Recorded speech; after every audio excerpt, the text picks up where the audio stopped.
భారత్లోని అన్ని ఛానల్స్ ను ఆంధ్రదేశంలో ప్రసారం చేస్తున్న ఏకైక network city cable. Welcome to city cable news. బులెటిన్ల ముందుగా హెడ్లైన్స్. 10వ తరగతి పరీక్షలను ప్రశాంతంగా నిర్వహించాలి. జిల్లా కలెక్టర్ కోయ శ్రీహర్ష.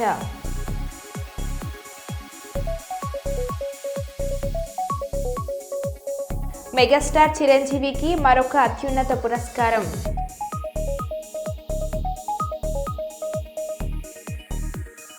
ప్రభుత్వానికి మా భూములు ఇవ్వము, మాకు ఇండస్ట్రియల్ పార్క్ వద్దు, భూ సర్వే కోసం వచ్చిన అధికారులను అడ్డుకొని ఆందోళనకు దిగిన రైతులు.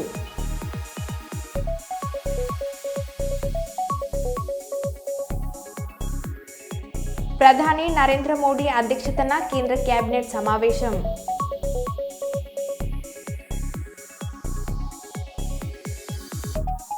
ములుగు జిల్లా కేంద్రంలోని గాంధీ చౌక్ వద్ద రాత్రి చలివేంద్రాన్ని ప్రారంభించిన మంత్రి సీతక్క.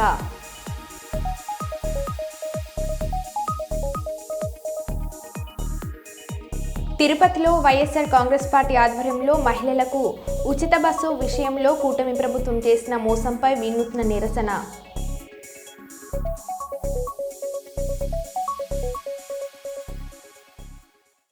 ఇక వివరాల్లోకి వెళ్తే,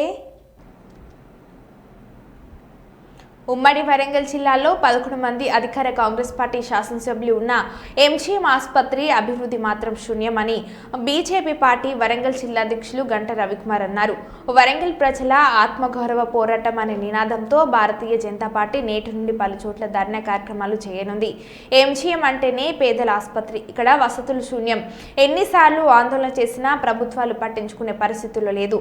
ఎంజీఎం ఆసుపత్రిలో కొన్ని సంవత్సరాల నుండి వైద్యులు మరియు సిబ్బంది కొరత తీవ్రంగా ఉన్నప్పటికీ ఇప్పటి వరకు ఉద్యోగ భర్తీలు కాలేదు. అంతేకాకుండా కనీసం పరీక్షల కోసం రసాయనాలు లేని పరిస్థితి. ఇక ఐసీయూ మరియు ఆర్ఐసీయూలో మరి దారుణమైన పరిస్థితి నెలకొంది. ఉమ్మడి జిల్లా వ్యాప్తంగా వేలాది మంది రోగులు ప్రతిరోజు చికిత్స కోసం వస్తూ ఉంటారు. వారి ఆరోగ్యం పట్ల కనీసం ప్రభుత్వానికి చిత్తశుద్ధి లేకపోవడం శోచనీయమని బీజేపీ ఆధ్వర్యంలో ఎంజీఎంలో మెరుగైన వసతులు కల్పించేంత వరకు ఆందోళన చేస్తూనే ఉంటామని గంట రవికుమార్ హెచ్చరించారు. జరుగుతుంది. ఈ ధర్నా కార్యక్రమం ద్వారా స్థానిక మంత్రి గుండా సురేఖ గారిని మేము ప్రశ్నిస్తున్నాం. వారు ఈ ఎంజీఎంని పట్టించుకుంటారా లేదా? వారితో పాటు ఉమ్మడి వరంగల్ జిల్లాలో 10 మంది కాంగ్రెస్ ఎమ్మెల్యేలను గెలిపించింది ఈ వరంగల్ ప్రజలు. మరి ఆ 10 మంది ఎమ్మెల్యేలతో పాటు బీఆర్ఎస్ నుంచి గెలిచిన కడియం శ్రీహరి గారు 11 ఎమ్మెల్యేగా కాంగ్రెస్ పార్టీలో చేరడం జరిగింది.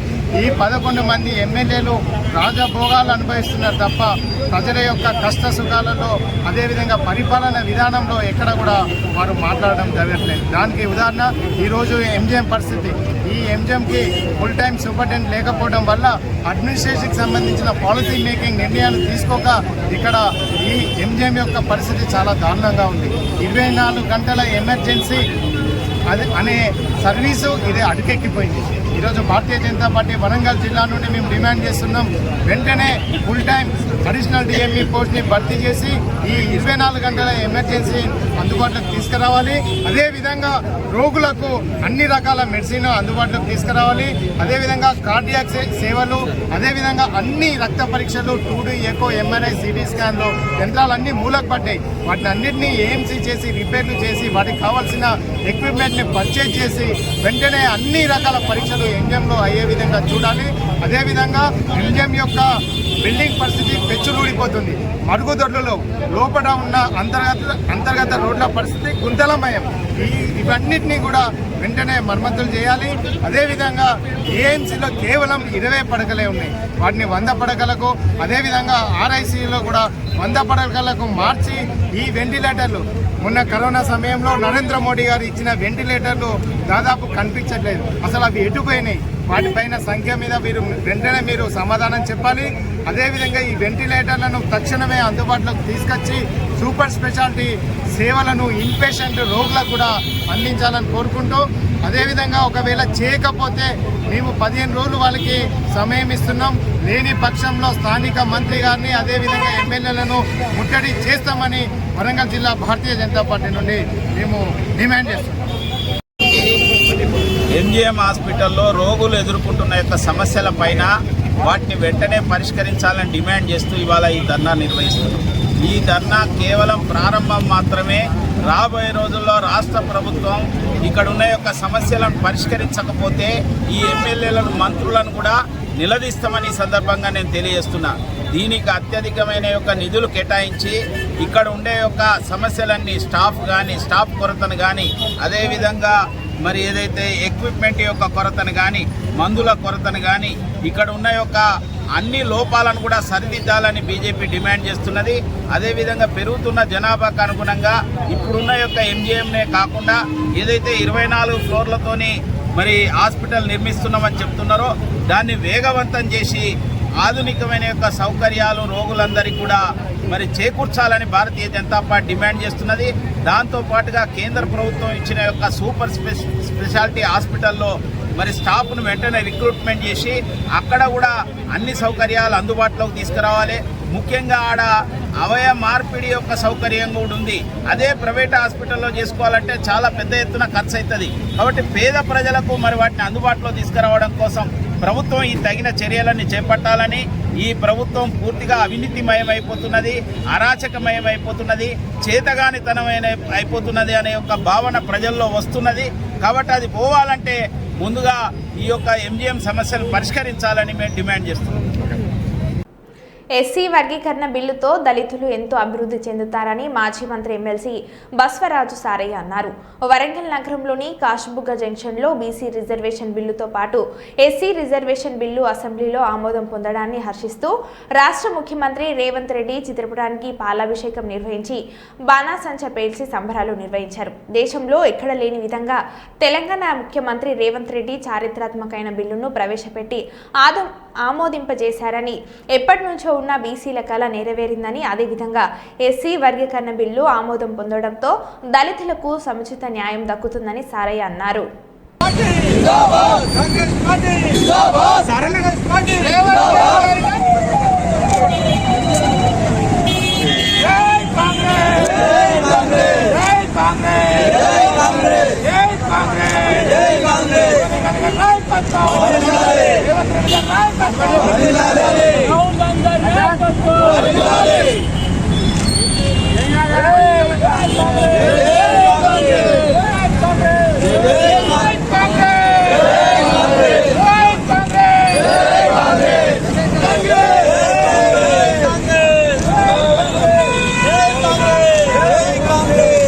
సోనియా గాంధీ గారి నాయకత్వంలో, రాహుల్ గాంధీ నాయకత్వం, ఈ రాష్ట్రంలో మహేష్ కుమార్ గౌడ్ ఒక సామాన్య కార్యకర్త నుంచి ఈరోజు రాష్ట్రాలు ఒక బడుగు బలిగిన వర్గాలు అది ఈనాడు పార్టీలో ఎవరికి సాధ్యం కాకపోయింది.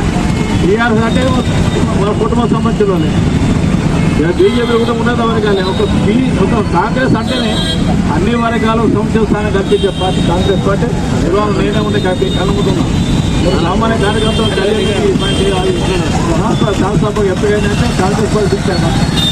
ఎస్సీ బీసీ మైనార్టీలందరూ కూడా 4 లక్షల రూపాయలు కూడా రాజు యువజన పథకం కింద కూడా ఆన్లైన్లో చేయడం జరిగింది. మరి కాంగ్రెస్ పార్టీ కార్యకర్తల నాయకులందరూ కాంగ్రెస్ పార్టీ పట్ల విశ్వాసం, మరి అధికారం ప్రభుత్వం లేనప్పుడు కష్టపడ్డ కర్తవ్యులందరూ కూడా మరి జిల్లా కాంగ్రెస్ అధ్యక్షుల వారికి కూడా విజ్ఞప్తి చేసిన, దయచేసి మీరందరూ సర్కులో వచ్చిన పాంప్లెట్ చేయండి. అధ్యక్షులు చేస్తారు అన్ని డివిజన్ల మంచి అప్లై చేసి అన్ని వర్గాల వరకు కూడా 50 నుంచి 4 లక్షల వరకు ప్రభుత్వం డైరెక్ట్ లోన్ ఇచ్చే కార్యక్రమం స్వీకరించి దేశంలో ఎక్కడ చేయలేదు. సుమారు 60 కోట్ల రూపాయలు చేసిన కార్యక్రమం, 6,000 కోట్లు చేసిన కార్యక్రమాన్ని మనందరం కూడా స్వాగతించి మరి మన కార్యకర్తలకు వచ్చే విధంగా నియంగా నిరుపేద కార్యకర్తలు అందరూ కూడా ప్రయత్నం తెలిసిన అందరూ కోరుతూ అవకాశం సూర్యచంద్రన్ ఉన్నంత వరకు కూడా మర్చిపోలేండి. రేవంత్ రెడ్డి గారు ఏ మాట అయితే మాట్లాడతారో అది తప్పకుండా నెరవేరుస్తారని మనందరికీ తెలిసిన విషయమే. కాంగ్రెస్ పార్టీ అంటేనే బడుగు బలహీన వర్గం, బీసీ ఎస్సీ మైనార్టీలందరినీ కూడా ఒక కన్న బిడ్డల్లాగా చూసుకునే పార్టీ కాంగ్రెస్ పార్టీ. అయ్యా, కోర్టు నుంచి ఆదేశం రాగానే మొట్టమొదటిగా అసెంబ్లీలో ఉన్న రేవంత్ రెడ్డి గారు ఒక నిర్ణయం తీసుకొని మన పార్టీ తరఫున ఈ కార్యక్రమం చేయాల్సిన అవసరం ఉంది. ముఖ్యమంత్రిగా నేను ఆదేశిస్తున్నానని చెప్పగానే ఈ కార్యక్రమం మొదలు పెట్టడం జరిగింది. నిన్న జరిగిన ఈ కార్యక్రమం అంతా కూడా చూసిన తర్వాత తర్వాత నిజంగా కూడా వారు ఎంత చిత్తశుద్ధితో దీన్ని చేశారో, ఈ కార్యక్రమం చేయడం వల్ల ఈ రాష్ట్రానికి ఎంత పేరు వచ్చిందో మనం చెప్పక తప్పదు. బీసీలంతా కూడా ఎస్సీలో అంత చాలా సంతోషంగా ఉన్నారు. జనగామ జిల్లా పాలకుర్తి మండలి కేంద్రంలోని తహసీల్దార్ కార్యాలయంలో ఎంఆర్ఓ శ్రీనివాస్ మీడియాతో మాట్లాడారు. తనపై సోషల్ మీడియాలో వస్తున్న వార్తలను వారు ఖండించారు. ఏసీబీ ట్రాప్లో ఉన్నానని, ఆదాయాన్ని మించి ఆస్తులు కలిగి ఉన్నట్లు లేనిపోని ఆరోపణలు చేస్తూ సోషల్ మీడియాలో పోస్టులు పెడుతున్న వారిపై పోలీస్ స్టేషన్లో కేసు పెట్టినట్లు తెలిపారు. వాట్సాప్ గ్రూపు అడ్మిన్పై చట్టరీత్యా చర్యలు తీసుకోవాలన్నారు. సోషల్ మీడియాలో పోస్టులు పెట్టే ముందు పూర్తి ఆధారాలతో పెట్టాలని, లేని ఎడల వారిపై కఠిన చర్యలు తప్పవని హెచ్చరించారు. చేస్తాము. ఇప్పుడు కూడా మేము ఆయన మీద చర్య తీసుకుంటున్నాము. ఎవరైతే అడ్మిన్ ఉన్నారో వాట్సాప్ గ్రూపుల పిచ్చి పిచ్చి వాటిని కూడా ఎంకరేజ్ చేసి వాళ్ళు పెట్టడం కూడా అడ్మిన్ వాళ్ళని కూడా వాళ్ళ మీద కూడా కఠిన చర్య తీసుకోవాలని చెప్పి కూడా మేము ఒక ఎస్ఐ గారికి లేఖ రాయడం జరుగుతుంది, కేసు పెట్టడం జరుగుతుంది. ఇంకా మీదట కూడా గ్రూపులో పెట్టేటప్పుడు నిజ నిర్ధారణ చేసుకొని గ్రూపులో పెట్టవలసి ఉంటుంది. ఇది ఏదో ఇది ఏసీ ఒకనే మామూలుగా రాసి ఏసీపీ టాప్లో ఉన్నాడన్న ఒక మెసేజ్ని ఇబ్బందికి గురి చేసినట్టు మాట్లాడి ఈ విధంగా పాలకుర్తి ప్రజలు కూడా ఇబ్బంది పడతారు. పాలకుర్తి మండలానికి ఏ గవర్నమెంట్ ఎంప్లాయీ రావాలన్నా కూడా ఇబ్బంది పడతారు. కావున ఇలాంటి వార్తలు రాసి పాలకుర్తి మండలానికి చెడ్డ పేరు తేవద్దని కోరుకుంటున్నాం. మంచిగా చేసుకొని మేము ఇప్పుడు కూడా ఏ పేరు కూడా మేము స్లాట్ ఆపలేదు. 5 రోజుల నుంచి ఈ స్లాట్ బుక్ అనేది ఏది యాప్ దాన్ని సర్వర్ ప్రాబ్లం వల్ల మేము చేయలేకపోయాము. 15వ తారీఖు నుంచి ఇప్పటి వరకు ఆ ప్రాబ్లం తోటే మేము ఈరోజే 1, 2, 3 అయింది. అంతేగాని మేము వేరే అయితే చేయలేదు. కావున మీరు ఇది గమనించాలి అని కోరుతున్నాను. ఈ ధరణి స్లాట్ బుక్ చేయడం వల్ల ఈ నెట్ ఏదైతే నెట్ ప్రాబ్లం ఉందో ఆ నెట్ వల్ల స్లో అవుతుంది. దానివల్లనే మేము రేపు రామని కోరడం జరిగింది. అంతే తప్ప వేరే ఉద్దేశంతో కూడా మేము ఎవరిని కూడా రమ్మని చెప్పలేదు, బొమ్మని కూడా చెప్పలేదు. అప్పుడు రావాలని పని కాకుండా ఒక విధంగా ఉంటారు, పని అయినా కూడా ఒక విధంగా ఉంటారు. పని కాకుండా ఈ విధంగా కావాలని కూడా రాస్తారు. ఇట్లాంటి వార్తలు కూడా ఇంత ముందర రాయకూడదని కోరుతూ ఇంకా ముందు మీడియా అందరినీ కూడా నేను హెచ్చరిస్తున్నా. నిజ నిర్ధారణ అయినాకనే మీరు ఏమైనా ఉంటే దానికి వాట్సాప్ గ్రూపులు పెట్టవాలి, లేకపోతే అందరి మీద కూడా తగిన చర్యలు తీసుకుంటామని కోరుతున్నాం.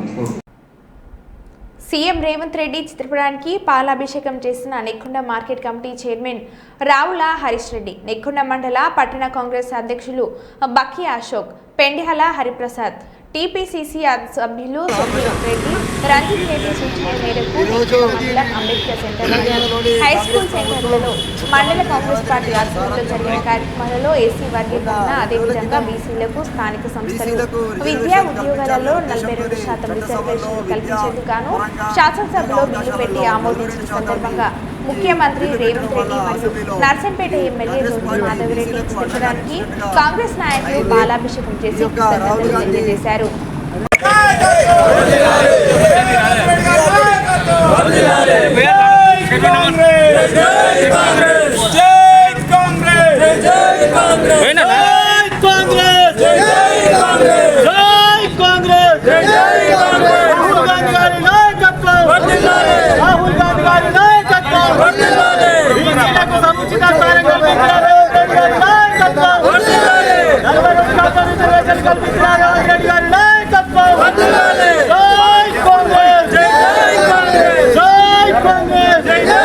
తెలియపరుస్తున్నాం.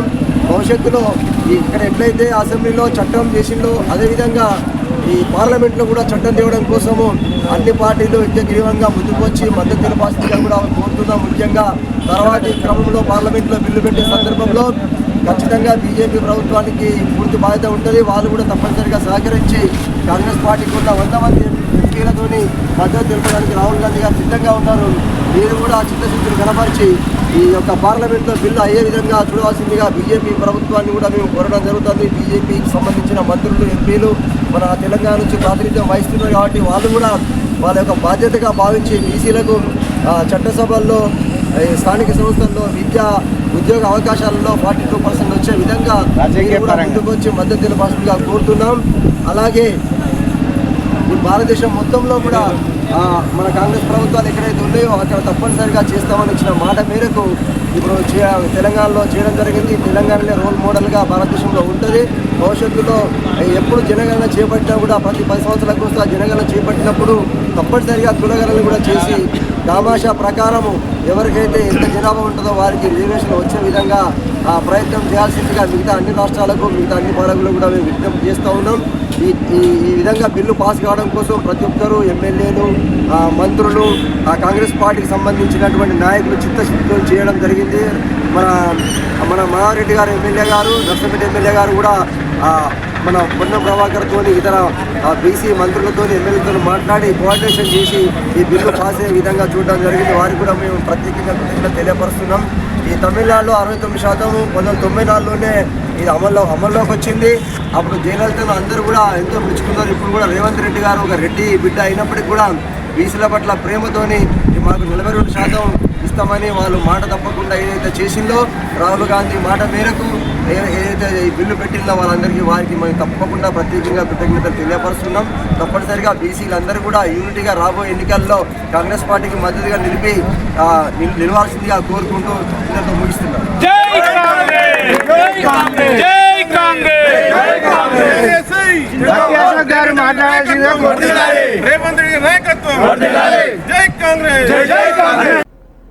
ములుగు జిల్లా కేంద్రంలోని గాంధీ చౌక్ వద్ద రాత్రి చలివేంద్రాన్ని ప్రారంభించిన మంత్రి సీతక్క రాష్ట్ర వ్యాప్తంగా మండల కేంద్రాలలో ఏర్పాటు చేసిన చలివేంద్రాలను ప్రజలు సద్వినియోగం చేసుకోవాలని అన్నారు.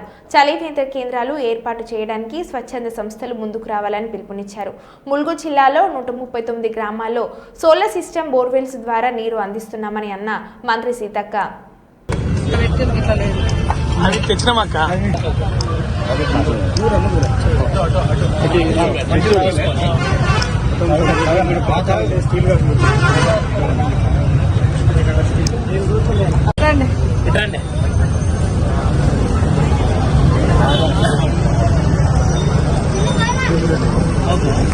విపరీతంగా పెరుగుతున్నటువంటి క్రమంలో ఉష్ణోగ్రత పెరిగి ఆయా గ్రామాలలో కూడా భూగర్భ జలాలు అడుగెట్టుతున్నటువంటి స్థితిలో ఎప్పటికప్పుడు మంచినీటి వ్యవస్థను రాష్ట్ర వ్యాప్తంగా ఉన్నటువంటి మిషన్ భగీరథ కానీ, చేతి పంపులను కానీ, బోర్లను కానీ యాక్టివ్ చేసుకుంటూ మరి అందుబాటులో లేనటువంటి వాటిని కూడా పునరుద్ధరిస్తున్నాం. అదే కాకుండా మరి మండల హెడ్ క్వార్టర్లలోకి వచ్చినటువంటి వివిధ గ్రామాల ప్రజలకు కూడా మంచినీటి సౌకర్యం అందించాలనేటువంటి లక్ష్యంతో రాష్ట్రంలో మొట్టమొదటిసారిగా మా ములుగు జిల్లా కలెక్టర్ గారు ఈ రకంగా చలివేంద్రం ఏర్పాటు చేసినందుకు వారిని అభినందిస్తా ఉన్నాం. అదే రకంగా రాష్ట్ర వ్యాప్తంగా కూడా పంచాయతీరాజ్ శాఖ ఆధ్వర్యంలో మరి మండల హెడ్ క్వార్టర్లలో వివిధ గ్రామాల నుంచి వివిధ పనుల నిమిత్తం వస్తూ ఉంటారు. వారికి అందుబాటులోకి ఉండే విధంగా రాష్ట్ర వ్యాప్తంగా మరి మా పంచాయతీరాజ్ సెక్రటరీ గారు లోకేష్ గారు, అదేవిధంగా కమిషనర్ గారు సృజన గారికి కూడా ఆదేశించడం జరిగింది. మండల హెడ్ క్వార్టర్లో గ్రామ పంచాయతీల ఆధ్వర్యంలో ఇలా మరి చలివేంద్రాలు నిర్వహించి మరి వివిధ పనుల నిత్యం వచ్చేటువంటి ప్రజలకు కూడా మంచినీరును అందుబాటులో ఉంచేందుకు చర్యలు తీసుకునే భాగంలో ఈ రోజు మొట్టమొదటిసారి ములుగు నియోజకవర్గ కేంద్రంలో, ములుగు జిల్లా కేంద్రంలో చలివేంద్రాన్ని ప్రారంభించడం చాలా సంతోషం. మొట్టమొదటిసారి ఈరోజు అంటే ఇలా మనము వచ్చిపోయేటువంటి ప్రజల దాహార్తిని తీర్చాలనేటువంటి లక్ష్యంతో ఇది ఏర్పాటు చేయడం జరిగింది. ఎవరైనా స్వచ్ఛందంగా కూడా స్వచ్ఛంద సంస్థలు కానీ, దాతలు కానీ వివిధ గ్రామాలు, వివిధ ప్రాంతాలలో కూడా ఆయా పనుల నిత్యం హెడ్ క్వార్టర్లో కానీ లేదా పెద్ద మేజర్ గ్రామ పంచాయతీ చుట్టుపక్కల నుంచి వచ్చేటువంటి వాళ్ళ కోసం కానీ ఏర్పాటు చేసిన వారిని స్వాగతిస్తాం. కానీ కొంతమంది కావాలని రాష్ట్రంలో మంచినీళ్ళు లేవు అని దుష్ప్రచారం చేస్తున్నారు. ఇది తప్పు. అక్కడ అంటే మొదటి నుంచి కూడా ఎక్కువ మంది ప్రజలు బోరు నీళ్లు తాగడం అలవాటు లేదా ఆర్వార్ ప్లాంట్ల నీళ్లు తాగుతున్నారు. మిషన్ భగీరథ నీళ్లు ఇంటి అవసరాలకు ఉపయోగించుకోవడం అలవాటు. డ్రింకింగ్ వాటర్ కోసము ఎక్కడైతే హ్యాండ్ పంప్స్ కానీ లేదా మోటార్లు కానీ ఎక్కడైతే ఉంటాయో ఆ నీళ్లు తీసుకొచ్చుకుంటున్నాం. అవి ఎప్పుడన్నా డిఫంక్ట్ అయినప్పుడు లేదా ఏదన్నా మోటార్ ఖరాబ్ అయినప్పుడు 1-2 రోజులు ఒకరోజు అట్లేమన్నా ఇబ్బంది ఉన్నా కూడా మేము ఎప్పటికప్పుడు తెలుసుకొని ఆల్టర్నేట్ డే వెంటనే మళ్ళీ వాడుకలోకి ఇచ్చే విధంగా చేస్తా ఉన్నాం. అత్యంత దారుణంగా 1-2 పత్రికలు, టీవీలు అయితే ప్రత్యేకంగా అసలు నీళ్లే లేవు, మొదటి నుంచి గతంలో ఉన్నాయి ఇప్పుడు లేవని. గతంలో మిషన్ భగీరథ నీళ్లు ఇల్లుకి ఇయ్యలేదు, ఊరూరికి ఇయ్యలేదు. అందుకని చాలా దాదాపుగా మేము వచ్చిన తర్వాత కూడా 700-800 కోట్ల రూపాయలు మంచినీటి కోసం కేటాయించడం జరిగింది. గత ప్రభుత్వం గత సంవత్సరము 100 కోట్ల రూపాయలను ఆయా నియోజకవర్గాలకు కేటాయించి మరి మిషన్ భగీరథ నీళ్లు రాక కనీసం ఇంటి అవసరాలు కూడా తీర్చుకోలేని పరిస్థితిలో ఉన్నటువంటి వాళ్ళ కోసము బోర్లు వేయడం జరిగింది. డిఫెక్ట్ అయినటువంటి చేతి పంపులన్నింటిని కూడా మరి మళ్ళీ పునరుద్ధరించడం జరిగింది. కాబట్టి దుష్ప్రచారం చేయడంలో కొన్ని పత్రికలు టీవీలు పోటీ పడుతున్నాయి. వాస్తవాలు వాస్తవంగా మాట్లాడితే బాగుంటుంది. కాబట్టి ఎక్కడ మంచినీళ్ళు ఇబ్బంది వచ్చినా మేము ఒక టోల్ ఫ్రీ నెంబర్ కూడా పెట్టడం జరిగింది. 24/7 అంటే 24 అవర్స్ ఆ టోల్ ఫ్రీ అందుబాటులో ఉంటుంది. మీకు ఎక్కడైనా ఇబ్బంది ఉంటే దానికి కాల్ చేయండి, వెంటనే మా అధికారులు వచ్చి పునరుద్ధరించడం జరుగుతుంది తప్ప కావాలని కొంతమంది మేమున్నప్పుడు బాగుండే ఇప్పుడు తప్పు ఉంది అని వాళ్ళకు వాళ్ళు గొప్పలు చెప్పుకుంటున్నారు. మీరున్నప్పుడు బీఆర్ఎస్ ప్రభుత్వంలో ఇంత యూట్యూబ్ ఛానళ్లను పెట్టి ఏ పార్టీ వాళ్ళు పనిగట్టుకొని ఇలా చేయలే. గతంలో చాలా ఊర్లలో మిషన్ భగీరథ నీళ్లే రాలేదు, అసలు పైప్ లైన్ కూడా రానటువంటి ఊర్లు అనేకం ఉన్నాయి. మేము మొన్న సర్వే చేస్తే 4 లక్షల ఇండ్లకు గత ప్రభుత్వం నీళ్లు ఇవ్వలేదు. ఇప్పుడు అవందరికి కూడా నీళ్లు ఇస్తున్నాం. అదేవిధంగా గిరిజన హన్మకొండలోని కాంగ్రెస్ పార్టీ కార్యాలయంలో కార్పొరేటర్ తోట వెంకన్న ఆధ్వర్యంలో బీసీలకు 42% రిజర్వేషన్ కల్పించినందుకు ముఖ్యమంత్రి రేవంత్ రెడ్డి చిత్రపటానికి పాలాభిషేకం నిర్వహించారు. అనంతరం వారు మాట్లాడుతూ కాంగ్రెస్ పార్టీ ఇచ్చిన ప్రతి హామీని నెరవేరుస్తుందని, దీనిలో భాగంగా నిన్న బీసీల రిజర్వేషన్ పెంపు, ఎస్సీ వర్గీకరణకు సంబంధించినట్లు బిల్లులను శాసనసభలో ఆమోదించారని అన్నారు.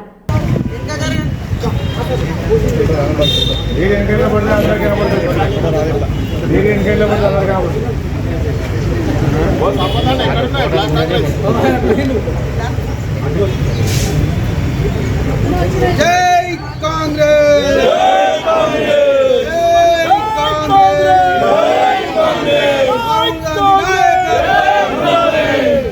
నిన్నటి రోజు బీసీల ఎన్నో ఏళ్ల కలలను కాంగ్రెస్ పార్టీ మా రేవంత్ రెడ్డి గారి ఆధ్వర్యంలో సాకారం చేయడం జరిగింది.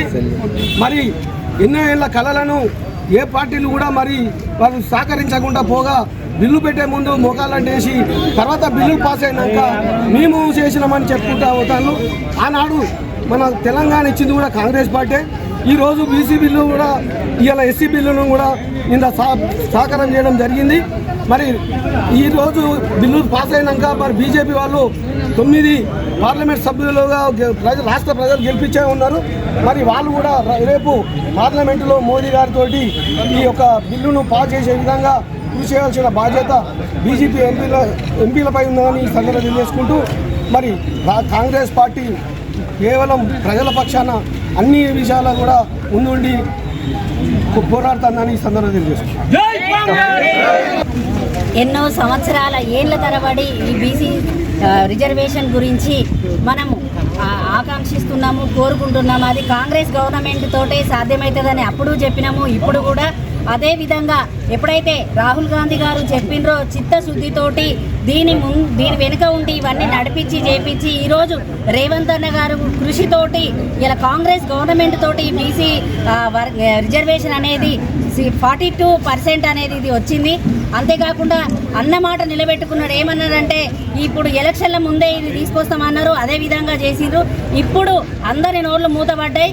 ఇప్పుడు మీరు చేయాల్సిన బాధ్యత ఇప్పుడు ఇన్ని రోజులేమో చేస్తలేరు అని అన్నారు కదా, ఇప్పుడు మీ బాధ్యత బీజేపీ ఎంపీలు వాళ్ళ మంత్రులు వాళ్ళు కలిసి ఇప్పుడు ఇది బిల్లు ఎస్సీ బిల్లు పెట్టడం జరిగింది.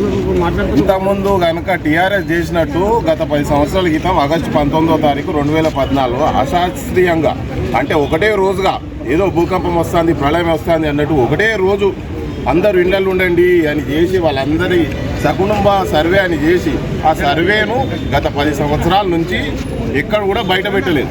కానీ మా ప్రభుత్వం కామారెడ్డి డిక్లరేషన్ ప్రకారం ఇచ్చిన మాట ప్రకారం శాస్త్రీయంగా ఎన్యూమరేటర్ను ఫస్ట్ సెలెక్ట్ చేసి వాళ్ళు ఒక్కొక్కరికి 150 ఇల్లులు సెలెక్ట్ చేసి వాళ్ళు పోయి వాళ్ళ ఇంట్లో దాదాపు 1 నెల రోజులు ప్రాసెస్ జరిగిపించుకొని టోటల్ రాష్ట్రంలో ఎంతమంది బీసీలు ఉన్నారు, 50% బీసీలు ఉన్నారని తేలింది.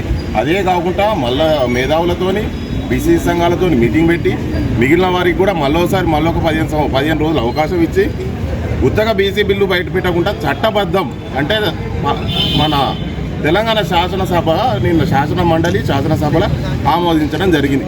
దీనివల్ల బీసీలకు ఎంతో లబ్ధి చెందుతుంది. ఇప్పుడు అదే కాకుండా నిన్న టీఆర్ఎస్ వాళ్ళు ఇచ్చిన అమెండ్మెంట్ కానీ అంటే బీసీలకు కాంట్రాక్టులలో కానీ వేరే ప్రైవేట్ వాటిలలో కూడా 42% రిజర్వేషన్ అటు గవర్నమెంట్ ఉద్యోగాలలోనే కాదు, పార్టీ పదవులలోనే కాదు, ఇదేంది ఇచ్చే local body sarpanch, MPTC, ZPTC, councillor, corporator ఇంటనే కాకుండా ప్రతి ఒక్క దాంట్లో 42% మా బాధ్యతగా మేము ఇచ్చిన మాట ప్రకారం చేసినాం.